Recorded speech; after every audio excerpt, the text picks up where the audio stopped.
This is oil water separator. This is air pepper, and this is oil also air pepper to connect the air compressor. Air compressor.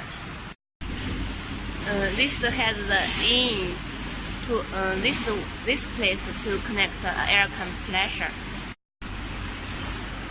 This is the paint pump. This place to only one to connect the air pressure. The other place is to oil pepper.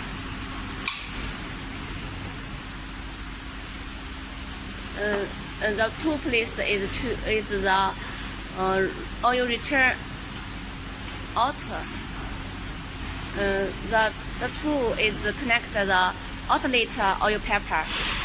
This is the return oil pepper. This is the inlet oil pepper. The other oil pepper has the valves. It's also return oil pepper into the paint bucket.